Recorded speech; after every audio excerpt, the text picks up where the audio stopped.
Bienvenue à tous, avec un immense plaisir les amis, aujourd'hui on découvre ensemble la Eloula de Rabbi Nachman de Breslev, son histoire, son message, ses épreuves. Les amis, on va s'éclater ensemble pendant quelques minutes. Je vous demande de le faire passer au maximum ce cours. Comment tout a commencé? Comment son histoire a commencé? Comment il est devenu un tzaddik aussi grand qui touche autant de cœurs dans Israël, qui touche autant les âmes d'Israël? Aujourd'hui, il y a peu de controverses sur son message. Avant, c'était la folie, c'est pas commun, on n'a pas reçu comme ça, ainsi de suite.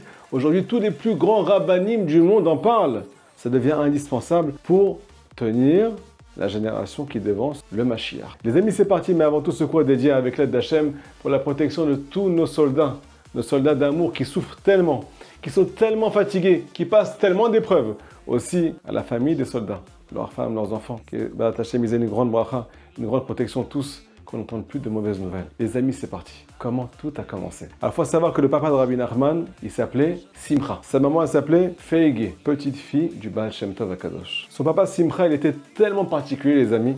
Il avait l'habitude de partir de semaine en semaine, de quitter sa maison pour aller s'isoler avec Hachem, faire une bodédout, étudier la Torah. Il mangeait pas beaucoup, il dormait pas beaucoup. En été, en hiver, il était tout le temps en train de servir à Kadosh Baruch Hu avec une grande dévotion. Un jour, il a quitté la maison.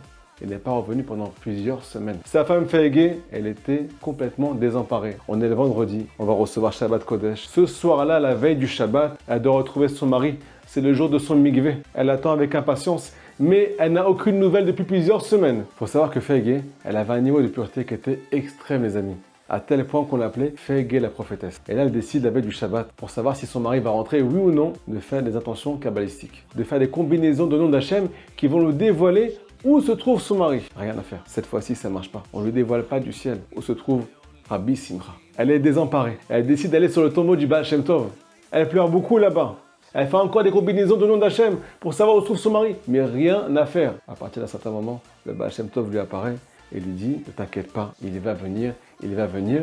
Il se trouve dans les 2000 coudées de la ville. Tu vas le recevoir Shabbat Bezrat Hashem. » Les amis, ce soir-là, Feige est tombée enceinte de l'une des âmes les plus pures et les plus grandes de toute l'histoire d'Israël. Rabbi Nachman de Breslev. Pendant toute sa grossesse, Feige avait l'habitude d'aller sur le tombeau du Baal Shem Tov, beaucoup prier pour cet enfant-là. Et elle dévoile que pendant toute cette grossesse, elle a ressenti une lumière qui était tellement intense, une lumière inexplicable. On arrive le 1er Nissan 1772. Rabbi Nachman de Breslev, cette âme qui va changer toute l'histoire d'Israël, descend dans ce monde. Il naît dans la maison du Baal Shem Tov. Plus exactement, dans la chambre où le Baal Shem Tov servait Hachem avec dévotion. Le 8e jour, le jour de sa Brit Mila, son oncle Rabbi Baruch Mimejibouj, un tzaddik immense, déclare sur cet enfant qui n'a pas encore commencé à vivre, les amis, qui va subir une grande controverse. Cette âme, elle est tellement forte, tellement grande, tellement brillante, que le Sitra Ra va vouloir s'emparer d'elle, ne va pas lui laisser dévoiler tous ses messages dans le peuple d'Israël. On le nomme Nachman. Pourquoi Nachman? Par rapport au Passouk, Zeh Nachamenu Mima Asenu. Zeh Nachamenu, ça veut dire qu'il va nous réconforter de quoi? Mima Asenu, de nos actes. Le peuple d'Israël souffre beaucoup, les amis, dans la génération qu'on est en train de vivre. Tellement de force du mal, tellement de tentations, tellement d'épreuves.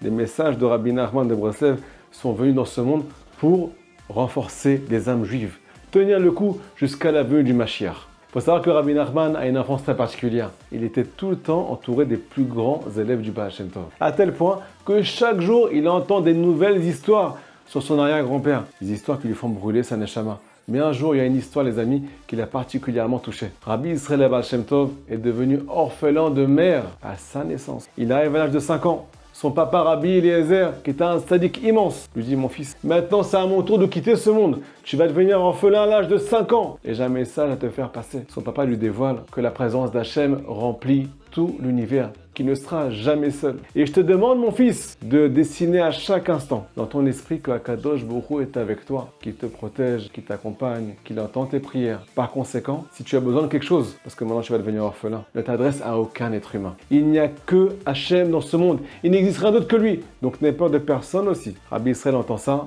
Il va passer toute son enfance à faire Hitbodedut et à dessiner dans son esprit que Akadosh Baruch Hu remplit tout l'univers. Cette histoire, les amis, elle tombe pas dans l'oreille d'un sourd, elle tombe plus exactement dans le cœur d'un tzaddik qui s'appelle Rabbi Nachman. Rabbi Nachman décide de passer à l'acte, d'aller faire chaque jour de sa vie Hitbodedut, de façon totalement cachée, même de son père, même de sa mère. Il parle à Hachem de tout son cœur. pris de toutes ses forces pour devenir un juif cachère, un juif qui ressent la présence d'Hachem dans son cœur. Mais il ne trouve aucune réponse. Après plusieurs mois, même plusieurs années, il sent qu'Hachem ne l'écoute pas. Il se sent même repoussé d'Akadosh Baruch Hu, à tel point qu'il a décidé de sa tendre enfance de ne plus parler à Dieu. Mais après quelques jours, il a eu honte de lui. Comment je peux faire une chose pareille? Comment j'ai pas honte de ne pas parler au Créateur du monde, celui qui m'a tout donné? Parce que vous savez, quel jour Rabbi Nachman s'est marié? Il s'est marié le jour de sa bar mitzvah. Et là-bas, on raconte qu'il a à peine recouvert le visage de sa kala, de sa future femme, qu'il est parti parler aux jeunes qui étaient dans l'assemblée là-bas. Il leur a fait un contrôle à Mifran. Où vous en êtes dans la Torah? Combien de Torah vous connaissez? Est-ce que vous servez Hachem avec dévotion ou pas? Qu'est-ce qui vous intéresse dans la vie? Et là, il tombe sur un avraire, sur un tzaddik qui s'appelle Rabbi Shimon, un juif très pur. Rabbi Shimon lui dit, moi tout ce qui m'intéresse, c'est d'être un juif simple, un juif intègre, qui cherche la vérité et qui veut servir Hachem avec dévotion. Quand Rabbi Nachman entend ces paroles, les amis, il lui dit, notre histoire, à toi et à moi, elle va devenir très belle. On va avoir une grande amitié, toi et moi, parce que tu cherches la vérité. Donc il parle le jour de son mariage, le jour de sa bar mitzvah, du tahlit, de ce qu'on appelle le but de la venue d'un juif dans ce monde. On raconte que Rabbi Nachman a étudié toute la Torah, le sens simple, le sens caché, toute la Torah, avec dévotion, pendant toute son enfance. Il a aussi brisé tous ses traits de caractère. Il faut savoir qu'il était très coléreux dans son enfance. Il a eu beaucoup d'épreuves dans ce qu'on appelle la tentation interdite, que tout le monde connaît. Mais il a tenu bon. Il a tenu bon, les amis. Un jour, le Yetzirah, il est venu le voir et il lui a dit, tu sais quoi, je vais te donner tous les niveaux que tu souhaites. Juste, donne-moi une chose. Donne-moi ton brite. Laisse-moi t'impurifier dans ce qu'on appelle l'alliance. Rabbi Nachman lui a dit, tu peux tout prendre, mais celle-là, tu me laisses. C'est le plus important. On continue, les amis. Quels sont les messages de Rabbeinu Akadosh dans ce monde? Qu'est-ce qu'il est venu dévoiler au peuple d'Israël? Il faut savoir qu'il est venu dévoiler au peuple d'Israël la simplicité. La simplicité que chaque acte qu'un juif fait dans ce monde vient faire trembler tous les mondes supérieurs. Que Akadosh Baruch Hu emit pa'er mikol echad ve'echad Israël. Que Hachem reçoit de la gloire de chaque juif du monde parce qu'il est juif, parce qu'il a la présence de Dieu dans son cœur. Chaque geste que tu fais dans ta vie, quand tu lèves tes mains vers le ciel, tes yeux vers le ciel, quand ton cœur pense à Hachem, que tu mets les téphilines, tu mets le talit, tu gardes un petit peu tes yeux, même si tu n'arrives pas à les garder à 100%, chaque effort que tu fais vient faire un bruit énorme dans les mondes supérieurs. Donc il nous dévoile la portée de nos actes, plus exactement la portée de nos efforts. Deuxièmement, pour moi en tout cas, c'est ce qui me donne le plus de force aujourd'hui dans Breslev, c'est qu'on apprend à vivre avec nos contradictions. On a un Yetzirah qui est énorme, des pulsions qui sont énormes. On est venu réparer ces choses-là, les amis. Mais de l'autre côté, il y a une lumière qui est énorme à l'intérieur de nous. Et la tendance de l'être humain, c'est de faire ce qu'on appelle ou tout ou rien. J'efface le bien qu'il y a en moi parce qu'il y a beaucoup de mal en moi. Et moi, je m'identifie plus au mal qu'au bien. Rabbi Nachman nous dit c'est complètement le contraire. Tu dois apprendre à vivre avec toutes ces contradictions et chercher toutes les qualités qu'il y a en toi et t'identifier à elles seulement. Si tu fais ce travail-là avec dévotion, chaque jour de ta vie, le mal qui est à l'intérieur de toi va commencer à disparaître doucement, doucement. Juste ne sois pas totalitaire, parce que c'est à cause de ça que tu perds toutes tes forces. Deuxièmement, le plus connu, l'Aïd Bo des doutes, s'isoler avec Hachem. Pourquoi s'isoler avec Hachem? Parce qu'on veut te faire comprendre que tu n'es pas seul dans ta vie. Que c'est Hachem qui remplit ce monde, donc c'est lui qu'il faut aller voir. Passer beaucoup de temps avec lui, pas seulement étudier sa Torah, sa volonté, il faut aussi chercher à vivre avec celui qui a donné cette volonté. Et celui qui vit avec Dieu, les amis, n'a plus de soucis dans sa vie. Même s'il a des difficultés, ces difficultés, il les passe avec Hachem dans son temps de des doutes. Il peut tout lui raconter. Il peut faire du tri à l'intérieur de lui. Il peut se remettre les esprits en place. Il peut prendre du recul sur sa vie. Il peut se rappeler des paroles de Emouna parce que maintenant il est reposé, il a l'esprit tranquille. Donc il peut intégrer les choses. Donc il peut vivre dans la sérénité malgré toutes ces épreuves. Deuxièmement, comme avec Rabbi Israël Abba Hashem Tov, on te demande de vivre avec Hachem.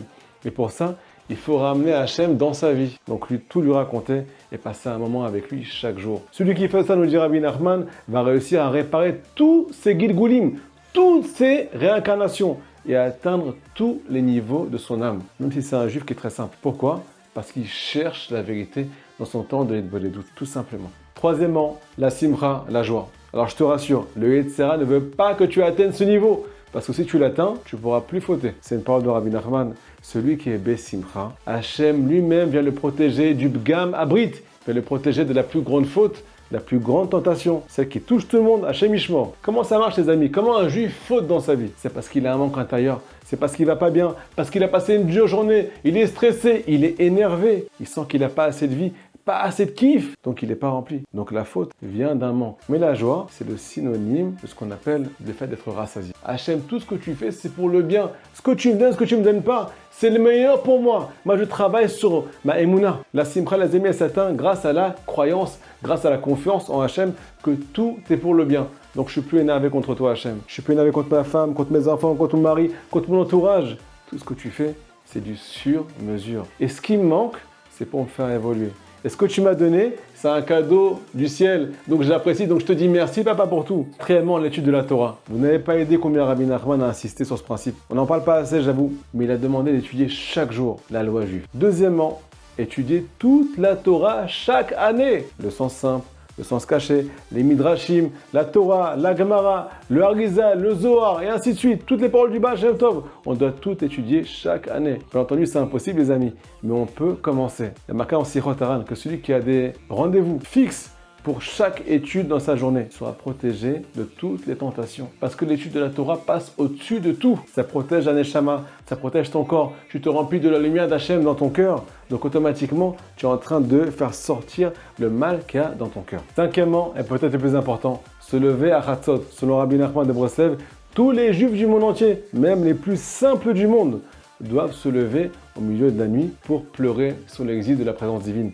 Pleurer sur la destruction du Beth Amikdash, parce qu'en fait le Beth Amikdash détruit, c'est notre cœur qui est détruit, les amis. Donc on vient prier pour Hachem, on vient prier pour reconstruire la présence divine qui est brisée à l'intérieur de nous. Vivre une vie de vérité. Penser à la Géoula, pas penser qu'à nos problèmes, même à travers la Torah, les mitzvot. Beaucoup penser au dévoilement de la royauté d'Hachem, de la délivrance du peuple d'Israël. Celui qui se lève à Chatzot, nous dit Rabbi Nathan de Breslev, va être responsable de la Géoula d'Israël, va être responsable de la délivrance de tout Israël, de la protection de tout Israël. Parce que c'est le point central, en tout cas selon Rabbi Nachman, du judaïsme. Celui qui pense à Kadosh Baruch Hu. Et moi à lui, même quand il fait des mitzvot, c'est pour toi que j'ai fait ces mitzvot Hachem. La Torah que j'étudie à Balé, c'est pour dévoiler ta présence, pas pour dévoiler mon niveau. Et ça, on va le voir. Est-ce que tu te lèves au milieu de la nuit, malgré que tu es fatigué? Que le lendemain, tu seras fatigué. Peut-être que tu vas moins bien étudier, moins bien prier. Mais si tu te lèves au milieu de la nuit, ça veut dire que tout ce que tu fais, c'est que pour lui, que pour dévoiler sa présence. Rabbi Nachman dévoile dans l'Écoute Moran que celui qui se lève en plein milieu de la nuit pour prier sur le Beth Amikdash, c'est un rachat de l'âme. Il rachète son âme. Il sort de toutes ses souffrances. Tu pries pour Hachem, Hachem il prie pour toi. Tu es en train de purifier ton âme de toutes tes fautes. Parce que tu pleures avec Hachem sur tes fautes, sur l'exil d'Israël. Donc les amis, c'est peut-être le point le plus important. Ça dure 10 minutes. C'est une prière qui dure environ 10 minutes. Si on arrive à la faire, on va avoir ce qu'on appelle une perception de Géoula, de délivrance, des pensées de délivrance toute la journée. Beaucoup de lumière dans notre vie, parce qu'on pense plus à lui qu'à nous. Et c'est de là que viennent toutes les délivrances. On termine en beauté avec le Likutei Moran. Les amis, on a reçu une lumière pas possible. Les enseignements du tzaddik Rabbi Nachman de Breslev. Likutei Moran, Sipurei Maasiot, les contes de Rabbeinu Akadosh. Sichot Haran, les conversations. Sefer Hamidot et encore plein d'autres livres. Rabbi Nathan dévoile que toute la Torah que Rabbi Nachman a dévoilée dans ce monde fait référence à la Torah du Mashiach. Donc on a reçu cette lumière pour se préparer à la Géoula. Celui qui n'étudie pas, les amis, il ne peut pas sentir un sentiment de délivrance, de Géoula. Il ne peut pas sentir que sa vie change. Tu peux être Breslev, tu n'étudies pas les livres de Rabbeinu Akadosh. Comment tu veux sentir cette lumière? Comment tu veux être pénétré de cette lumière et faire sortir le mal qui est en toi? Ça démarre à Botaï par un attachement.